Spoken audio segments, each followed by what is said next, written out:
దేవునికి స్తోత్రములు. లైవ్లో యూట్యూబ్లో వీక్షిస్తున్న సహోదరి సహోదరులకు క్రీస్తునామములో వందనాలు. మరి ప్రార్థన చేసుకుందాం. పరలోకమందున్న మా తండ్రి, నీ ప్రియకుమారుడు యేసుక్రీస్తు నామములో కృతజ్ఞత స్తుతులు స్తోత్రములు చెల్లించుకుంటున్నాం నాయన. ఇంతవరకు సజీవు లెక్కలో ఉంచుకొని మమ్మల్ని నీ సన్నిధిలోనికి నడిపించి నీ ఆత్మతోను సత్యంతోను ఆరాధించుకోవడానికి, నీ వాక్యాన్ని నేర్చుకోవడానికి ఇచ్చిన గొప్ప ధన్యత భాగ్యమును బట్టి కృతజ్ఞత స్తుతులు స్తోత్రం చెల్లించుకుంటున్నాం నాయన. మరి వాక్యం చెప్పబడుతుండగా నాకును వింటున్న సహోదరి సహోదరులకు నీ కృపను అనుగ్రహించి వాక్యానికి భయపడి వాక్యానుసారంగా జీవించి నీకు మహిమ తెచ్చేవారంగా ఘనత తెచ్చేవారంగా ఉండే ధన్యత భాగ్యం మా అందరికీ అనుగ్రహించమని యేసుక్రీస్తు నామములో ప్రార్థన అడిగి వేడుకుంటున్నాం తండ్రి, ఆమెన్. మరి సహోదరి సహోదరులందరూ ఎలా ఉన్నారు? సంఘానికి వచ్చిన మనం అందరము సంతోషంగా ఆనందంగా ఉన్నామా? సంతోషంగా ఆనందంగా ఉండాలి. ఎందుకు సంతోషంగా ఆనందంగా ఉండాలి? దేవుడు మనల్ని అందరినీ సజీవ లెక్కలో ఉంచుకొని ఆయన సన్నిధిలోనికి నడిపించి ఆయన వాక్యాన్ని నేర్చుకోవడానికి ఇచ్చిన గొప్ప ధన్యత భాగ్యమును బట్టి దేవునికి కృతజ్ఞతాస్తుతులు స్తోత్రములు చెల్లించాలి. సహోదరులమైన మనము ఒకరికొకరు వందనములు చెల్లించుకోవాలని బైబిల్లోని ఆత్మనియమం సూచిస్తుంది. పిల్లరా, మరి ఫేస్బుక్ ద్వారా కానీ యూట్యూబ్ ద్వారా కానీ మీ చేరువలోనికి మీతోని వాక్యం పంచుకోవడానికి దేవుడిచ్చిన గొప్ప ధన్యతను బట్టి దేవునికి కృతజ్ఞతాస్తుతులు స్తోత్రములు చెల్లించబద్ధుడనై ఉన్నాను. పిల్లరా, మరి ఈరోజు బుధవారం ధర్మశాస్త్ర సంపూర్ణ వివరణ అనే అంశంలో మరి మృతులలో నుండి లేపబడిన క్రీస్తు అను వేరొకని చేరుటకు మనము దేని విషయంలో మృతులవ్వాలి అనే అంశము ఈరోజు పార్ట్ నంబర్ 2. పిల్లరా, మరి ఈరోజు ఈ వాక్యం చెప్పబడుతుండగా ఒక వ్యక్తిని గురించి కానీ, ఒక సంస్థను గురించి కానీ, ఒక సంఘమును గురించి కానీ మాకే తెలుసు మీకెవరికి తెలియదు అనే ఉద్దేశంతో కాకుండా మరి క్రీస్తు ప్రేమములను బలవంతం చేయడాన్ని బట్టి మేము తెలుసుకున్న సర్వసత్యాన్ని, మేము తెలుసుకున్న దాన్ని అనేకులకు తెలియజేయడానికి దేవుడిచ్చిన గొప్ప ధన్యత భాగ్యమును బట్టి దేవునికి కృతజ్ఞతాస్తుతులు స్తోత్రములు చెల్లించబద్ధుడనై ఉన్నాను. పిల్లరా, మరి మనము పోయిన క్లాసులో మరి ఏం నేర్చుకున్నాము కొంచెము మనము మాట్లాడుతూ మరి రెండో పార్ట్ నంబరు మరి రెండో దాంట్లోకి వెళ్దాం. పిల్లరా, మరి మృతులలో నుండి లేపబడిన క్రీస్తును వేరొకని చేరుటకి మీరును ఆయన శరీరము ద్వారా ధర్మశాస్త్ర విషయంలో మృతులైతిరి. రోమీయులకు రాసిన పత్రిక 7వ అధ్యాయం 4వ వచనంలో మరి వాక్యంలో రాయబడ్డది. పిల్లరా, మరి మనం ఆలోచన చేయాలి. ఈ సందర్భము ఎవరితోనూ మాట్లాడుతున్నారు అనేది మనము ఆలోచన చేసినట్లయితే పిల్లరా, మొదటి శతాబ్ద కాలంలో యూదులలో నుండి లేక ఇజ్రాయేలులో నుండి క్రీస్తును విశ్వసించి క్రీస్తు సంఘంలో చేర్చబడిన వారు చెప్తున్న మరియు అనుసరిస్తున్న పరిస్థితి దృష్టిలో పెట్టుకొని అపోస్తలుడైన పౌలు గారు నాటి కాలంలో యూదులలో నుండి క్రీస్తును విశ్వసించిన వారికి చెప్తున్న సంగతి. పిల్లారా, మీకు ధర్మశాస్త్రం కావాలా, మరి క్రీస్తు కావాలా? ఏదో ఒకటి తెలుసుకోండి. మాకు ధర్మశాస్త్రం కావాలి, క్రీస్తు కూడా కావాలి అంటే మీరు వ్యభిచారులైతారు. చూడండి పిల్లరా, మీరు వ్యభిచారులైతారు. మరి ఇప్పుడు అన్యజనులైన మనము ఈరోజు అన్యజనులైన మనము క్రీస్తునందు విశ్వాసం ఉంచడం ద్వారా క్రైస్తవులని పిలువబడుతున్న మనము, మరి క్రైస్తవులని పిలువబడుతున్న మనము మాకు ధర్మశాస్త్రం కావాలి, క్రీస్తు కావాలి అంటే మనము ఏమవుతామో మరి జాగ్రత్తగా మనము పరిశీలన చేయాలి. మరి మన ఆలోచన చేసినట్లయితే ధర్మశాస్త్రం ఎవరికి ఇవ్వబడ్డది? ధర్మశాస్త్రం ఎవరికి ఇవ్వబడ్డది? మనుషులు బ్రతికున్నంత కాలమే ధర్మశాస్త్రం మతం మీద ప్రభుత్వము చేయుచున్నదని మీకు తెలియదా అని పౌలు గారు అంటున్నాడు. మరి ధర్మశాస్త్రం ఈ విషయంలో మీరు మృతులైతేనే క్రీస్తును వేరొకని చేరగలరు అని చెప్తున్నాడు. పిల్లరా, మరి మనం ఆలోచన చేసినట్లయితే ధర్మశాస్త్రం అనే భర్త చనిపోతేనే వేరొక పురుషుని అనగా క్రీస్తును చేరుకొనగలము, క్రీస్తునందు విశ్వాసం ఉంచి క్రీస్తునందు చేరగలము, క్రీస్తు ద్వారా దేవునితో సమాధానము పొందగలము అని చెప్తున్నాడు. పిల్లరా, ధర్మశాస్త్రం ఎవరికి ఇవ్వబడ్డది? ఒకనాడు దేవుని జనాంగమైన ఇజ్రాయేలుకే ఇవ్వబడ్డది. మరి దాన్ని అనుసరిస్తే నీతిమంతులైతారు, అతిక్రమిస్తే శాపగ్రస్తులైతారు. మరి ఇజ్రాయేలీలు ధర్మశాస్త్రం అనుసరించారా, అతిక్రమించారంటే అతిక్రమించారు కాబట్టి ధర్మశాస్త్రము అందరినీ పాపంలో బంధించింది. ధర్మశాస్త్రము అందరినీ పాపంలో బంధించింది. చూడండి పిల్లరా, ధర్మశాస్త్రం అతిక్రమించిన వారు శాపగ్రస్తులవుతారు. ధర్మశాస్త్రం అందరినీ పాపంలో బంధించింది కాబట్టి చూడండి పిల్లరా, ధర్మశాస్త్రం లేకుంటే అతిక్రమములు లేకపోవును, ధర్మశాస్త్రం లేకుంటే అతిక్రమాలు లేకపోవును. మరి పిల్లరా, మనం ఆలోచన చేయాలి. అపరాధం విస్తరించినట్లు ధర్మశాస్త్రము ప్రవేశించెను. మరి ధర్మశాస్త్రానికి బలము ఎందులో ఉంది? పాపానికి బలము ఎందులో ఉంది అనేది మనం ఆలోచన చేసినట్లయితే మరణములు పాపమునకున్న బలము ధర్మశాస్త్రమే. చూడండి, ధర్మశాస్త్రం అందరినీ పాపంలో బంధించి ఒకడు దేని చేత జయింపబడునో దానికే దాసుడవును కదా. చూడండి పిల్లరా, మరి బందీలుగా ఉన్నవారిని ఏం చేయాలి? దేవుని సంకల్ప ప్రకారం కాలం పరిపూర్ణమైనప్పుడు దేవుడు తన సొంత కుమారుని పాప శరీరాకారంతో పంపి ధర్మశాస్త్రాన్ని శిలువలో కొట్టివేశాడు. పిల్లరా, మరి ఈరోజు మనము లేఖనం చదువుకుందాం. లేఖనాలను బట్టి మనము చదువుకున్నట్లయితే చూడండి పిల్లరా, మరి ఈరోజు మనము నేర్చుకునే పాఠము ఏంది? యేసుక్రీస్తు నందు ధర్మశాస్త్రము తన శరీరం అందు కొట్టివేయబడ్డది అనేది నేర్చుకుందాము. మరి ధర్మశాస్త్రము క్రీస్తునందు కొట్టివేయబడిన తర్వాత యూదులు మోషే నియమించిన ఆచారములను అనుసరించాలని తర్కం పెట్టుకుంటున్నారు. మరి పౌలు గారు, నేను ధర్మశాస్త్ర విషయంలో నేను మృతుడనయ్యాను, నేను క్రీస్తునందు విశ్వాసం ఉంచాను, నీతిమంతునయ్యాను, స్వనీతిని ఆధారం చేసుకున్నాక క్రీస్తునందు విశ్వాసం ద్వారానే దేవుని యొద్దకు చేరగలమని మరి పౌలు గారు చెప్తున్నట్టు పిల్లరా. ఈరోజు మనము మరి యేసుక్రీస్తునందు ధర్మశాస్త్రము తన శరీరం అందు కొట్టివేశాడు అనేది లేఖనాలను బట్టి మనము పరిశీలన చేద్దాం పిల్లరా. ఈరోజు పార్ట్ నంబరు 2, మృతులలో నుండి లేపబడిన క్రీస్తును వేరొకని చేరుటకు. మరి మీరు ఆయన శరీరము ద్వారా దేని విషయంలో మృతులు అవ్వాలి అంటే ధర్మశాస్త్రము విషయంలో. ధర్మశాస్త్రం అనే ఒక భర్త చనిపోతేనే వేరొకరు పురుషుని చేరగలరు, వేరొక పురుషుని అనగా క్రీస్తును చేరగలరు. క్రీస్తు దేవునితో సమాధానం చెందే అవకాశం ఉన్నది. దేవుని యొద్దకు తీసుకెళ్ళడానికి యేసుక్రీస్తు వచ్చాయని చేశాడు. ధర్మశాస్త్రం అందరినీ పాపములో బంధించి ఉండగా ధర్మశాస్త్రంలో బందీలుగా ఉన్నవారిని విడిపించడానికి ధర్మశాస్త్రానికి మరి పాపానికి బలం ఎందులో ఉంది? ధర్మశాస్త్రంలో. ఆ ధర్మశాస్త్రాన్ని యేసుక్రీస్తు చేశాడు, ధర్మశాస్త్రంకు లోబడ్డాడు, ధర్మశాస్త్రం అనుసరించాడు, ధర్మశాస్త్రాన్ని సిలువలో కొట్టివేశాడు. కొట్టివేయడం ద్వారా ధర్మశాస్త్రం అనే భర్త చనిపోయాడు. ఆ భర్త చనిపోయాడు కాబట్టి మరి క్రీస్తుని వేరొకరు పురుషుని చేరుటకు క్రీస్తునందు విశ్వాసం ఉంచడం ద్వారా మనం నీతిమంతులం అయ్యాము, దేవునితో సమాధాన పడ్డాము, దేవుని కుమారులం అయ్యాము, దేవుని ఇంటి వారము. ఎంత గొప్ప అద్భుతం పిల్లారా.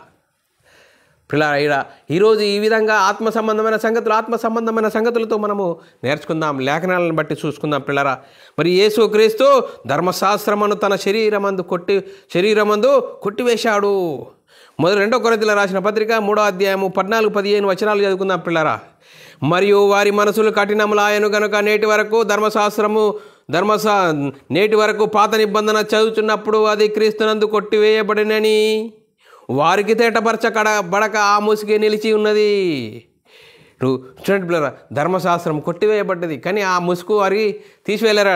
నేటి వరకు మోషే గ్రంథము చదువుచున్నప్పుడెల్లా మూసుకు వారి హృదయముల మీద ఉన్నది, కానీ వారి హృదయము ప్రభువైన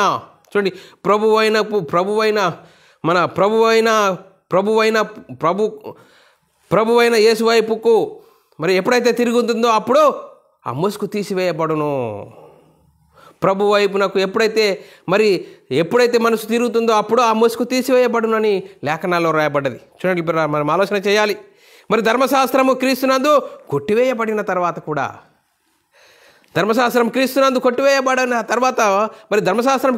కొట్టివేయబడ్డది. ఎఫెసీయులకు రాసిన పత్రికలో రాయబడ్డది 2వ అధ్యాయం 14వ వచనంలో ఆయన మన సమాధానమై ఉండి, ఎవరండి? యేసుక్రీస్తు మనకు సమాధానమై ఉండి మీకును మాకును ఉండిన ద్వేషమును అనగా విధి రూపకమైన ఆజ్ఞలు గల ధర్మశాస్త్రమును తన శరీరమందు కొట్టివేయుట చేత మధ్య గోడను పడగొట్టి మన ఉభయులను ఏకం చేశాడు అని పౌలు గారు చెప్తున్నాడు. చూడండి పిల్లరా, మరి చూడండి, ధర్మశాస్త్రం కొట్టివేయబడిన తర్వాత కూడా యూదులు ఏమంటున్నారు?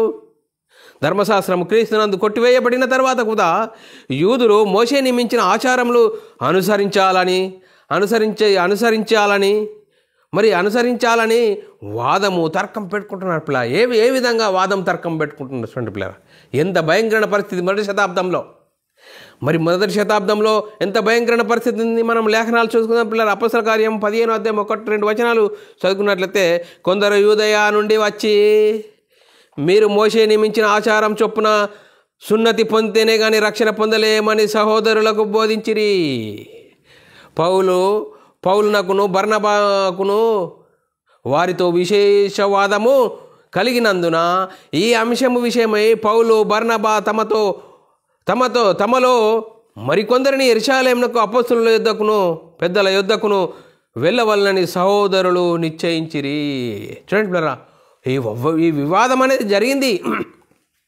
చూడండి, మరి యేసుక్రీస్తు ధర్మశాస్త్రం విషయంలో, ధర్మశాస్త్రం అనే భర్త చనిపోతేనే క్రీస్తు యొద్దకు చేరగలము, క్రీస్తు యొద్ద చేరగలుగుతాము, క్రీస్తు ద్వారా విశ్వాసం ఇస్తేనే దేవునితో సమాధాన పడగలమని మరి పౌలు గారు చెప్తా ఉంటే, మొదటి శతాబ్దంలో మీరు ధర్మశాస్త్ర ప్రకారంగా సున్నతి పొందితేనే మీరు సున్నతి పొందాలని చెప్తున్నప్పుడు వాదం అనేది జరిగింది. ఆ వాదంలో ఈ అంశం విషయంలో యెరూషలేము వెళ్ళాలని నిర్ణయించుకున్నారు. ఏ విధంగా అపొస్తలుల కార్యము 15:4-5 వచనాల్లో రాయబడిన లేఖనం చదువుకున్నట్లయితే, వారు యెరూషలేమునకు రాగా సంఘం వారు అపొస్తలులను పెద్దలను వారిని చేర్చుకొనిరి.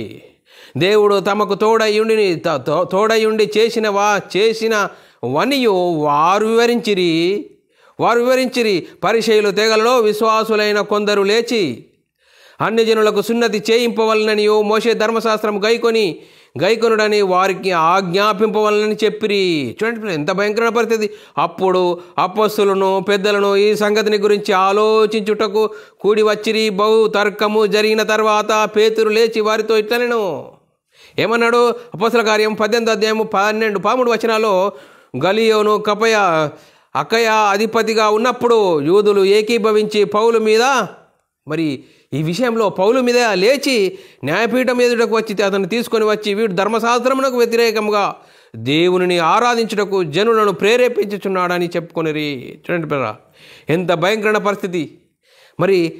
వ్యతిరేకంగా చేస్తున్నాడు అని చెప్తున్నారు.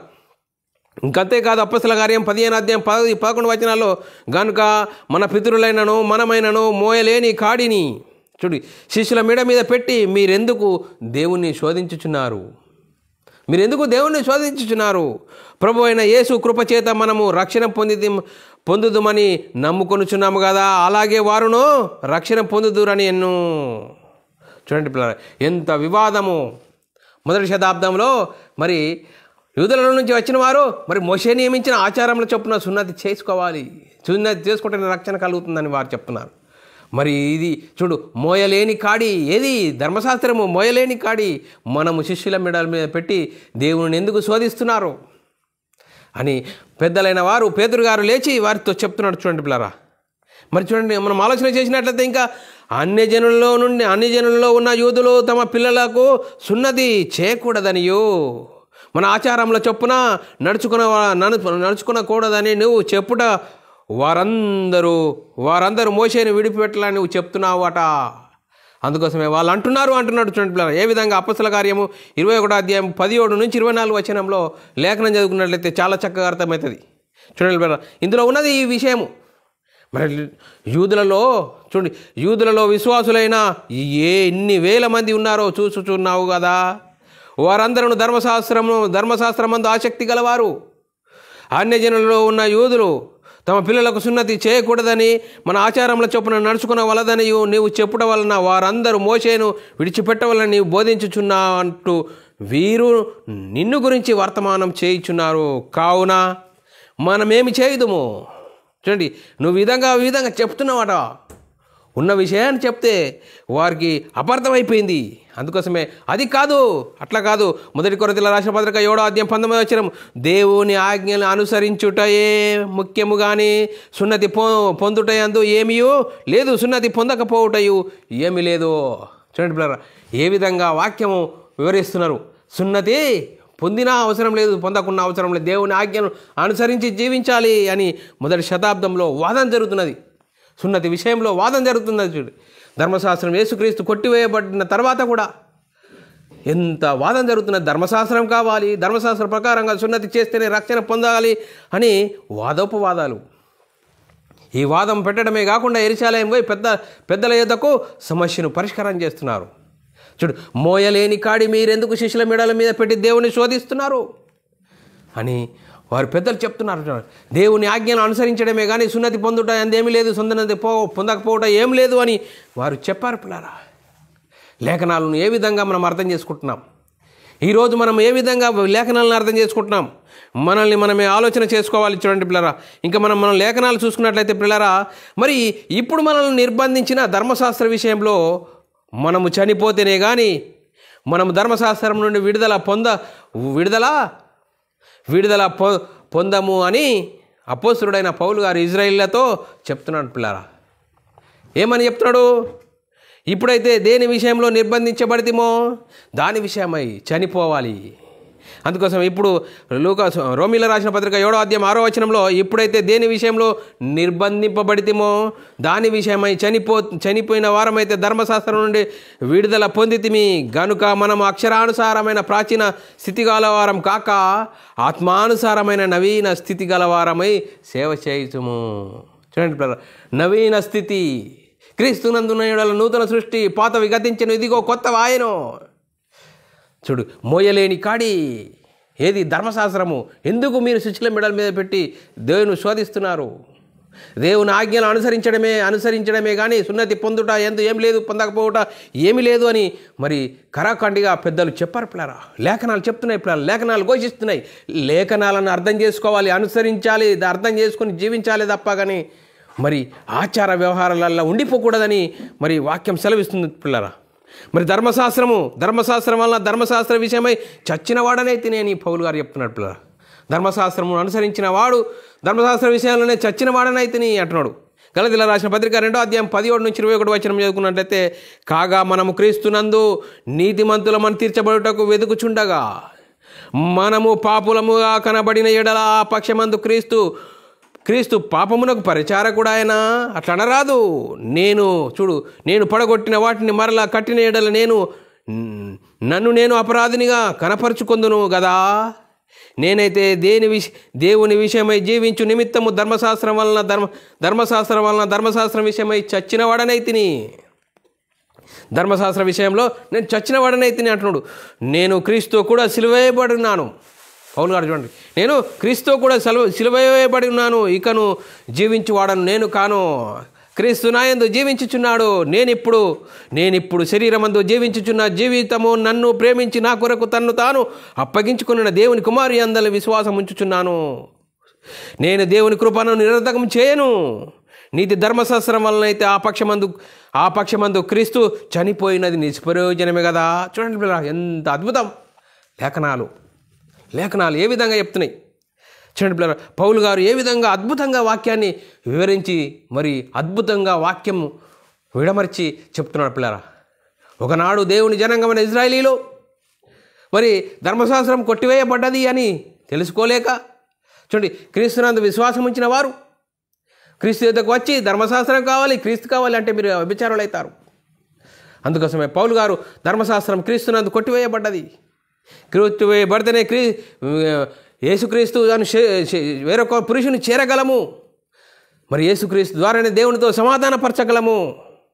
పాపం విషయమై చనిపోయిన మనము దానిలో ఎలా జీవిస్తాము? రోమీయులకు రాసిన పత్రిక 6వ అధ్యాయం 2వ వచనం, అట్లయితే పాప విషయమై చనిపోయిన మనము ఇక మీదట ఎలాగు దానిలో జీవించుదాము? ఇంకా ఎందులో అందుకు జీవిస్తాము? క్రీస్తును సంపాదించుకునే ధర్మశాస్త్రం మూలమైన నా నీతిని గాక. చూడండి, నా నీతిని కాక. మరి ధర్మశాస్త్రము ప్రకారంగా ఆయన నీతిని దాని ప్రకారంగా వచ్చాడా? క్రీస్తునందు విశ్వాసం ఉంచాడు. క్రీస్తునందు విశ్వాసం ద్వారా మరి ధర్మశాస్త్ర విషయంలో చనిపోయాను అంటున్నాడు పౌలు గారు.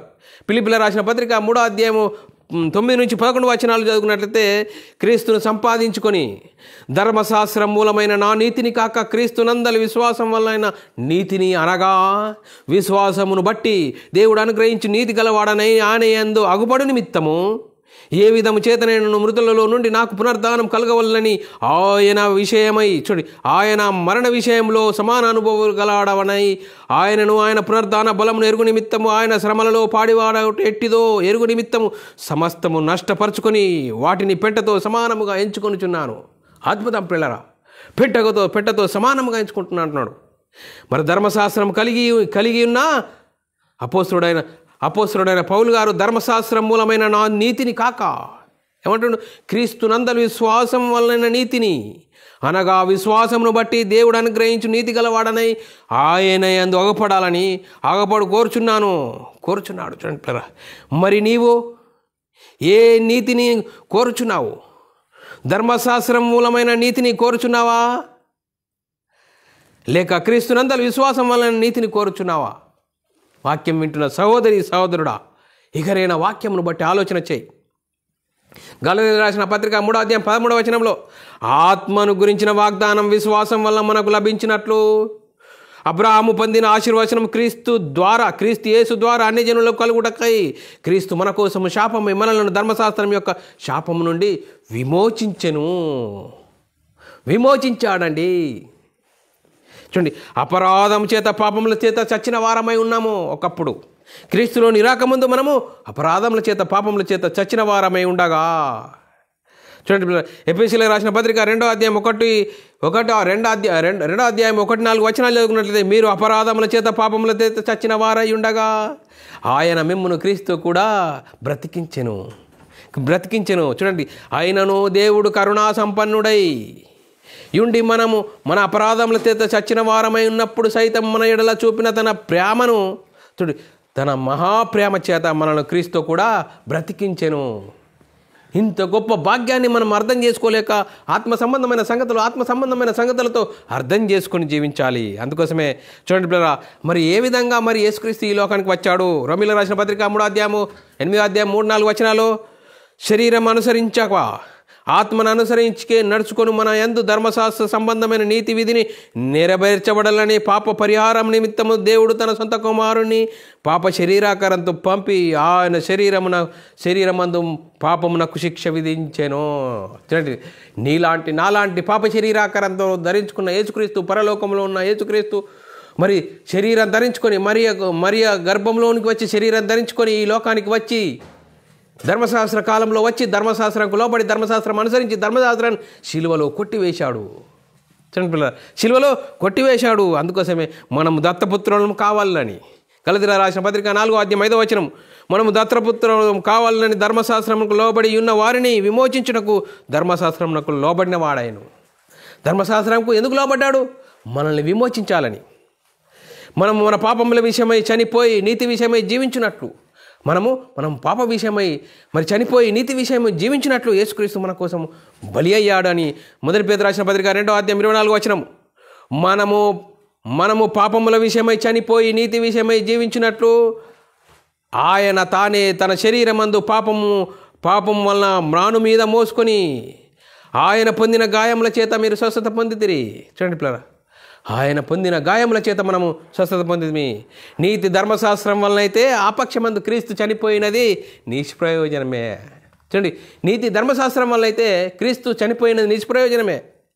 చూడండి, మీరెందుకు ధర్మశాస్త్రం కావాలని కోరుచున్నారు? నీతి ధర్మశాస్త్రం వలన కలిగిననా లేక దేవుని కృప వలన కలిగినా? ఆలోచన చేయండి. గలతీయులకు రాసిన పత్రిక 2వ అధ్యాయం 21వ వచనంలో రాయబడే నేను దేవుని కృపను నిరర్ధకం చేయను. నీతి ధర్మశాస్త్రం వల్ల అయితే ఆ పక్షమందు క్రీస్తు చనిపోయినది నిష్ప్రయోజనమే. పౌలు గారు ఎంత అద్భుతంగా వాక్యాన్ని వివరిస్తున్నాడు. ఎంత అద్భుతంగా మీకు ధర్మశాస్త్రం కావాలి, క్రీస్తు కావాలంటున్నారా? వ్యభిచారులు అవుతారు. ధర్మశాస్త్రం అనే భర్త చనిపోతేనే క్రీస్తును వేరొకరిని చేరుటకు క్రీస్తు ద్వారా దేవునితో సమాధానము పొందే గొప్ప భాగ్యం ఉన్నది. ఆ భాగ్యాన్ని మనం అర్థం చేసుకొని జీవించాలి అని చెప్తున్నాడు పిల్లలు. ధర్మశాస్త్రమునకు వేరుగా దేవుని నీతి బయలుపరచబడుతున్నది. చూడండి, ధర్మశాస్త్రానికి వేరుగా నీతి బయలుపరచబడుతున్నది. రోమీయులకు రాసిన పత్రిక 3వ అధ్యాయం 20-22 వచనాలు ఏలయనగా ధర్మశాస్త్ర సంబంధమైన క్రియల మూలంగా ఏ మనుషుడు ఆయన దృష్టికి నీతిమంతుడని తీర్చబడడు. ధర్మశాస్త్రం వలన పాపం అనగా ఎట్టిదో తెలియపరచును. ఇట్లుండగా ధర్మశాస్త్రమునకు వేరుగా దేవుని నీతి బయలుపరచబడుచున్నది.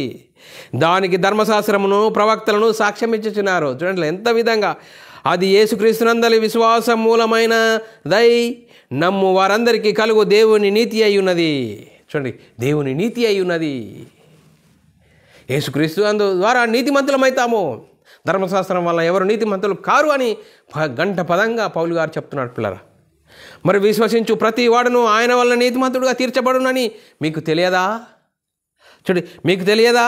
అపొస్తలుల కార్యము 13:39 మీరు మోషే ధర్మశాస్త్రం వలన ఏ విషయంలో నీతిమంతులుగా తీర్చబడలేకపోతిరో ఆ విషయములన్నిటిలో విశ్వసించు ప్రతి వాడును ఈయన వలన నీతిమంతుడుగా తీర్చబడునని మీకు తెలియగాక. చూడండి, ధర్మశాస్త్రం వలన నీతి కలగదు. యేసుక్రీస్తు ద్వారా నీతిమంతులమైతాము. యేసుక్రీస్తు ద్వారా నీతిమంతులమైతాం అంటున్నాడు. చూడండి, మరి పాప మరణముల నియమం నుండి నన్ను విడిపించెను. చూడండి, పాప మరణం నియమం నుండి మనల్ని విడిపించెను. రోమీయులకు రాసిన పత్రిక 8:1-2 కాబట్టి ఇప్పుడు క్రీస్తు యేసునందున్న వారికి ఏ శిక్షా విధియు లేదు. క్రీస్తు యేసునందు జీవమునిచ్చు ఆత్మ యొక్క నియమము పాప మరణమున నియమం నుండి నన్ను విడిపించెను. ఎట్లనగా ధర్మశాస్త్రమును దేనిని చేయజాలకపోయిన దానిని దేవుడు చేసెను.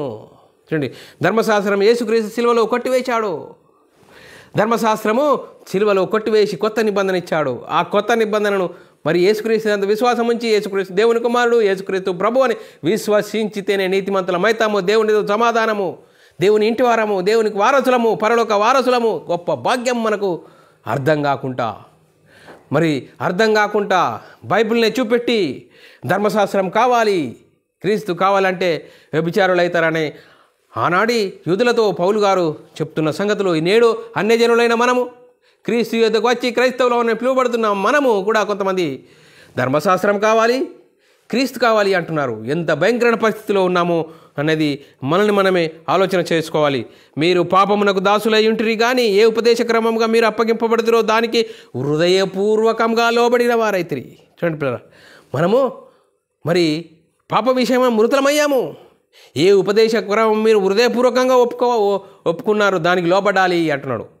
రోమీయులకు రాసిన పత్రిక 6:18 చదువుకున్నట్లయితే 16-18 చాలా చక్కగా రాయబడ్డది. మీరు కృపకే కానీ ధర్మశాస్త్రమునకు లోబడిన వారు కారు గనుక పాపము మీ మీద ప్రభుత్వం చేయదు. చూడు, అట్లైన ఎడల కృపకే కానీ ధర్మశాస్త్రముకు లోనైన వారము కామని పాపము చేయుదమా? అదెన్నటికీ కూడదు. లోబడుటకు దేని మిమ్మును దాసులుగా అప్పగించుదురో అది చావు నిమిత్తమే. పాపమునకే కానీ నీతి నిమిత్తము విధేయతకే కానీ దేనికి మీరు లోబడితురో దానికి దాసులవుదురని మీరు ఎరగరా? చూడండి, ఇప్పుడు మీరు ఎరగరా? పాపము నుండి విమోచింపబడి నీతికి దాసులైతిరి, అందుకు దేవునికి స్తోత్రము అంటున్నాడు. చూడండి రోమీయులకు రాసిన పత్రిక 6:17-18 రాయబడ్డది. పాపం విషయమై విమోచింపబడితిరి, నీతికి దాసులమైతే దేవునికి స్తోత్రము. మన ప్రాచీన స్థితి, మన ప్రాచీన స్వభావము ఆయనతో కూడా సిలువ వేయబడినని ఎరగాలి. మన ప్రాచీన స్వభావం అంటే పాప జీవితము, పాత నిబంధన, ధర్మశాస్త్రము సిలువలో కొట్టివేశాడు యేసుక్రీస్తు. రోమీయులకు రాసిన పత్రిక 6:6 ఏమనగా మనమిక పాపమునకు దాసులము కాకుండుటకు పాప శరీరాకారము నిరర్ధకము ఉన్నట్టు మన ప్రాచీన స్వభావము ఆయనతో కూడా సిలువ వేయబడినని ఎరుగుదము. అందుకోసమే పౌలు గారు నేను పాప విషయం మరి ధర్మశాస్త్ర విషయంలో సిలువ వేయబడి ఉన్నాను, ఇంకా నేను జీవించున్న జీవితము ఇంకా ధర్మశాస్త్రం కాదు, నా కోసము మరి బలి అయిపోయిన యేసుక్రీస్తు నేను జీవించుచున్నాను అంటున్నాడు. చూడండి పిల్ల, మరి క్రీస్తు యేసు సంబంధులు శరీరమును దాని ఇచ్చలను దురాశలను సిలువ వేసి ఉన్నారు. గలతీయులకు రాసిన పత్రిక 5:24 రాయబడ్డది. చూడండి పిల్ల, క్రీస్తు సంబంధులు శరీరము దాని ఇచ్చలను దురాశలను సిలువ వేసి ఉన్నారట. మరి చూడండి పిల్ల, ఇలాంటి శరీర విషయంలో మరి సిలువ వేయి ఉండాలి. సిలువ వేస్తేనే తప్ప క్రీస్తును వేరొకరిని చేరలేము. మరి చూడండి పిల్లరా, ప్రభు అయిన యేసు సిలువ వలన నేను లోకమునకు సిలువ వేయబడి ఉన్నాను. చూడండి పిల్లరా, గలతీయులకు రాసిన పత్రిక 6:14 అయితే మన ప్రభు అయిన యేసుక్రీస్తు సిలువ యందు తప్ప మరి దేని విషయం అతిశయించుట నాకు దూరమవునుగాక. దానివలన లోకమునకు నేను సిలువ వేయబడి ఉన్నాను. చూడండి, సిలువ వేయబడి ఉన్నాను. అందుకోసమే మనము ఆత్మచేత శరీర క్రియలను చంపిన ఎడల జీవించెదరు. ఆత్మచేత ఇప్పుడు ఏం చేయాలా? క్రైస్తవులమైన మనము ఆత్మచేత శరీర క్రియలను చంపాలా. ఇప్పుడు ఈ కాలంలో ఆత్మచేత శరీర క్రియలను చంపే కాలంలో ఉన్నాము. అలాంటి జీవితం జీవించిన వారే క్రైస్తవులు. చూడండి, రోమీయులకు రాసిన పత్రిక 8వ అధ్యాయం 13వ వచనం, మీరు శరీరానుసారంగా ప్రవర్తించిన సావవలసిన వారై ఉందురు కానీ ఆత్మచేత శరీర క్రియలను చంపిన జీవించెదరు. ఆత్మచేత శరీర క్రియలను చంపాలి. అందుకోసమే భూమి మీద ఉన్న మీ అవయవములను చంపివేయుడి అంటున్నాడు. అవయవములు అంటే కొలొస్సీయులకు రాసిన పత్రిక 3వ అధ్యాయం 5వ వచనంలో రాయబడ్డది, కావున భూమి మీద ఉన్న మీ అవయవములు అనగా జారత్వము, అపవిత్రత, కామదురత, దురాశ, విగ్రహారాధన, ధనాపేక్షను చంపివేయుడి. ఇవి చంపివేయాలి. క్రీస్తునందు సిలువేయబడి ఉన్నాము. ఎంత అద్భుతంగా పౌలు గారు చెప్తున్నాడు చూడండి పిల్లరా. మనల్ని మనం ఆలోచన చేయాలి. శరీరానుసారంగా ప్రవర్తించకూడదు. శరీరానుసారంగా ప్రవర్తించుటకు మనం శరీరంకు రుణస్థులం కాము. రోమీయులకు రాసిన పత్రిక 8వ అధ్యాయం 12వ వచనంలో రాయబడ్డది, మనం శరీరానికి రుణస్థులం కాము. ఆత్మానుసారంగా నడుచుకోండి, అప్పుడు మీరు శరీరేచ్ఛలను నెరవేర్చరు. 5వ అధ్యాయం 16వ వచనంలో రాయబడ్డది, ఆత్మానుసారంగా నడుచుకోవాలి, అప్పుడు శరీరేచ్ఛలను నెరవేర్చరు. మరి మనం ఆలోచన చేయాలి పిల్లరా. కావున నా సహోదరులారా, మనము దేవుని కొరకు ఫలించినట్లు మృతులలో నుండి లేపబడిన క్రీస్తును వేరొకని చేరుటకు మీరును ఆయన శరీరము ద్వారా ధర్మశాస్త్ర విషయంలో మృతులైతిరి. చూడండి పిల్లరా, పౌలు గారు ఒకనాడు దేవుని జనాంగమైన ఇజ్రాయేలీలు లేకుంటే యూదులు క్రీస్తు యొద్దకు వచ్చి క్రీస్తునందు విశ్వాసం ఉంచి సంఘంలో చేర్చబడి, మాకు ధర్మశాస్త్రము కావాలి, మాకు క్రీస్తు కావాలి, మీరు ఏదో ఒకటి తేల్చుకోండి. రెండు కావాలంటే మీరు వ్యభిచారులు అవుతారు. ధర్మశాస్త్రం అనే భర్త చనిపోతేనే క్రీస్తును వేరొకరిని చేరగలము. క్రీస్తు ద్వారా మనము దేవుని సన్నిధికి దేవునితో సమాధాన పడగలము అని పౌలు గారు కంఠపదంగా చెప్తున్నాడు. చూడండి పిల్లరా, మీరు కృపకే కానీ ధర్మశాస్త్రముకు లోనమైన వారు కారు. అందుకోసమే పాపము మీ మీద ప్రభుత్వము చేయదు. మీరు కృపకు లోనవ్వాలి. పాపం అనేది మన మీద ప్రభుత్వం చేయదు అని చెప్తున్నాడు. అందుకోసమే ఇంకా ఇవన్నీ చెప్పినా కూడా ఇంటలేరా? పౌలు గారు హెచ్చరిక చెప్తున్నాడు. ఇవన్నీ చెప్పినా మీకు అర్థం కావలేదా? అందుకోసమే గలతీయులకు రాసిన పత్రిక 5వ అధ్యాయం 4వ వచనంలో చెప్తున్నాడు, మీలో ధర్మశాస్త్రం వలన నీతిమంతులని తీర్చబడు వారెవరో వారు క్రీస్తులో నుండి బొత్తిగా వేరు చేయబడి ఉన్నారు, కృపలో నుండి తొలగిపోయి ఉన్నారు. చూడు, ఇన్ని చెప్పినా ఇంటలేరా అని హెచ్చరిక చెప్తున్నాడు. మీలో ధర్మశాస్త్రం వలన నీతిమంతులని తీర్చబడు వారెవరో వారు క్రీస్తులో నుండి బొత్తిగా వేరు చేయబడి ఉన్నారు, కృపలో నుండి తొలగిపోయి ఉన్నారు.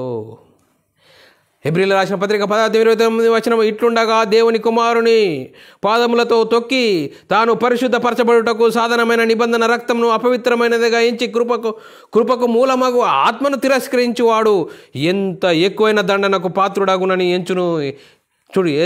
ఎంచబడునని మీకు తోచును. ఎంత వ్యతిరేకంగా వ్యవహరిస్తున్నారు. అందుకోసమే ఏలైనగా మొదటి నిబంధన లోపం లేనిదైతే రెండవ దానికి అవకాశం ఉండనేరదు. మొదటి నిబంధన లోపం ఉన్నది కాబట్టి రెండవ దానికి అవకాశం ఉన్నది. హెబ్రీయులకు రాసిన పత్రిక 8వ అధ్యాయం 7వ వచనంలో రాయబడ్డది. అందుకోసమే మన తీర్మానం ఏంటి? ఇప్పుడు ఈ వాక్యాన్ని వింటున్న మన తీర్మానం ఏంటి? మనం దేని విషయంలో తీర్మానం కలిగి ఉండాలి? నేనైతే దేవుని విషయమై జీవించు నిమిత్తము, చూడండి, నేనైతే దేవుని విషయమై జీవించు నిమిత్తము ధర్మశాస్త్ర విషయంలో చచ్చిన వాడనైతిని. చూడండి, ధర్మశాస్త్రం విషయంలో మనము చచ్చిన వారమైతిమి. ధర్మశాస్త్రము అవసరం లేదు. ధర్మశాస్త్రాన్ని శిలువలో యేసుక్రీస్తు కొట్టివేశాడు. అందుకోసమే ధర్మశాస్త్రము మనము అనుసరించవలసిన పని లేదు అని చెప్తున్నాడు పిల్లలు. మరి చూడండి పిల్లలు, ఒకనాడు దేవుని జనాంగమైన ఇజ్రాయేలీలు యూదులు క్రీస్తునందు విశ్వాసం ఉంచి మరి సంఘంలో చేర్చబడి మరి సంఘంలో వారు అనుసరిస్తున్న పరిస్థితిని బట్టి పౌలు గారు చెప్తున్న సంగతులు, మీరు క్రీస్తు కావాలి, మీకు క్రీస్తు కావాలా, ధర్మశాస్త్రం కావాలా, ఏదో ఒకటి తేల్చుకోండి. రెండు కావాలంటే, మాకు ధర్మశాస్త్రం కావాలి, క్రీస్తు కావాలంటే వ్యభిచారులు అవుతారు. ఒకనాడు దేవుని జనాంగమైన ఇజ్రాయేలీలో యూదులు వాళ్ళతో మాట్లాడుతున్న సందర్భం పౌలు గారు చెప్తున్నాడు. నేటి కాలంలో క్రీస్తునందు విశ్వాసం ఉంచిన మనము, క్రైస్తవులోనే పిలువబడుతున్న మనము, మాకు ధర్మశాస్త్రం కావాలి, క్రీస్తు కావాలంటే ఎవరైతామో జాగ్రత్తగా ఆలోచన చేయాలి. మనము మరి మృతులలో నుండి లేపబడిన క్రీస్తు అను వేరొకని చేరుటకు మీరును ఆయన శరీరము ద్వారా దేని విషయంలో మృతులు కావాలి? ధర్మశాస్త్ర విషయంలో మృతులు కావాలి. ఇంకా మాకు ధర్మశాస్త్రం కావాలంటే ఎక్కడున్నాం మనం? చూడండి, ఒకనాడు దేవుని జనాంగమైన ఇజ్రాయేలీలు యోధులు మరి క్రీస్తునందు విశ్వాసం ఉంచి చక్కంలో చేర్చబడిన వారితో పౌలు గారు మాట్లాడుతున్న పరిస్థితి. మాకు ధర్మశాస్త్రం కావాలి, క్రీస్తు కావాలంటే కుదరదు, ఏదో ఒక్కటి కావాలో తెలుసుకోండి అని వారితో చెప్పబడుతున్న సంగతులు. ఇప్పుడు మనం ఏమీ లేని అన్యజనులైన మనము ధర్మశాస్త్రం ఎవరికి ఇవ్వబడ్డది? ఇజ్రాయేలుకి ఇవ్వబడ్డది. మనకి ఇవ్వబడ్డదా? మనకి ఇవ్వబడలేదు. మనం అనుసరించడానికి వీలు లేదు. చూడు, క్రీస్తునందు విశ్వాసం ఉంచి యేసుక్రీస్తు దేవుని కుమారుడు, యేసుక్రీస్తు ప్రభు అని విశ్వసించి యేసుక్రీస్తునందు విశ్వాసం ఉంచి యేసుక్రీస్తు నామములో బాప్తిసం పొంది క్రీస్తు మహిమను ధరించుకున్న మనము మాకు ధర్మశాస్త్రం కావాలి, క్రీస్తు కావాలంటే మనం ఎక్కడున్నాం? ఆలోచన చేయాలి. ఆత్మ సంబంధమైన సంగతులతో ఆలోచన చేయాలి. బైబిల్లోని ఆత్మ సంబంధమైన సంగతులు ఆలోచన చేయాలి. అందుకోసమే అపోస్తలుడైన పౌలు గారు చాలా అద్భుతంగా మరి ధర్మశాస్త్రం అనే భర్త చనిపోతేనే క్రీస్తును వేరొకరిని చేరగలము. ధర్మశాస్త్రం విషయంలో మృతులైతేనే క్రీస్తు యొద్దకు చేరగలము. క్రీస్తు ద్వారా నీతిమంతులమవుతాము. క్రీస్తు ద్వారా దేవుని సన్నిధికి చేరతాము. నీతిమంతులమవుతామని అద్భుతంగా మరి ధర్మశాస్త్రము సంపూర్ణ వివరణలో మృతులలో నుండి లేపబడిన క్రీస్తును వేరొకరిని చేరుటకు మీరును ఆయన శరీరము ద్వారా దేని విషయంలో మృతులైతిరి అంటే ధర్మశాస్త్ర విషయంలో మృతులైతేనే కానీ క్రీస్తును చేరగలము. క్రీస్తు ద్వారా దేవునితో సమాధానము, దేవుని ఇంటి వారము, దేవునికి వారసులము. ఇంత గొప్ప అద్భుతమైన భాగ్యం మనోనేత్రాలు ఎలింపబడతాయి. బైబిల్ సిద్ధాంత ప్రకారంగా యేసుక్రీస్తు దేవుని కుమారుడు, యేసుక్రీస్తు ప్రభు అని యేసుక్రీస్తు నామములో బాప్తిసం పొందితే బైబిల్లోని ఆత్మ సంబంధమైన సంగతులు అర్థమవుతాయి. దేవుని కుమారులము, దేవుని ఇంటి వారము, దేవునికి వారసులము. ఇంత గొప్ప భాగ్యాన్ని అర్థం చేసుకుని జీవించే గొప్ప భాగ్యం మనకు దేవుడు అనుగ్రహిస్తున్న విధానమునకు దేవునికి స్తోత్రములు. ఇంతవరకు చెప్పబడిన వాక్యం ప్రతి ఒక్కరి హృదయంలో నీరు గట్టి ఫలింపజేయును గాక. ఆమెన్. అందరికీ వందనములు. దేవునికి స్తోత్రాలు. ప్రార్థన చేసుకుందాం.